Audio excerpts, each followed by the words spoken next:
So when we think in terms of Bitcoin adoption or crypto adoption in the US markets, there is one thing that I just found out about that I think is one of the most glaring, awesome indicators for true adoption in the market.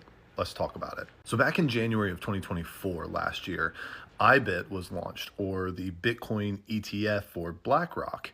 And it did really, really well. Of course, just like every other ETF that I've talked about, 7 days after its launch, it was down from where it was to start. But a number of months later, it had gone up. And of course, that's where we saw this massive rally upward from that time period into our current time period with Bitcoin price. And as we've talked about before, ETFs are essentially just an easier way that institutions can get involved in something like gold, silver, commodities in general, or crypto without having to have the risk associated of having an actual wallet themselves. Not to mention, there's also the regulation and everything behind it.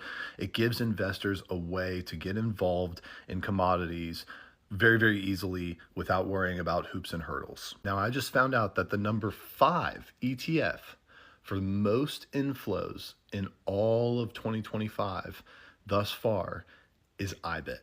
Now, that is crazy. With over $25 billion of inflows into the ETF, it actually beat out gold. The only things that it didn't beat out were some ETFs related to the S&P 500 from like Vanguard, et cetera, et cetera. But that was literally the next on the list after those ETFs.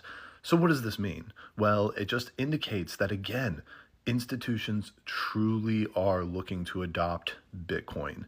If nothing else, we can see that mass inflows would be a sign that institutions are looking to adopt whatever it is, or have a major stake in whatever it is. And in this case, of course, it's Bitcoin. And so I think it's important to just keep this in mind because, yes, Bitcoin is down quite significantly, and it has been over the past few weeks, months, whatever you want to say. But the reality is, in the background, guys, investors, institutions, they have been buying this up. I mean, they are actually getting invested in crypto, in Bitcoin, and the data is there. Now, this is not financial advice, but this is just one more reason why I will continue to hold buy the dip, because I am expecting that institutional investors are actually going to get involved, and here at some point we will see yet another leg up for Bitcoin and crypto in general.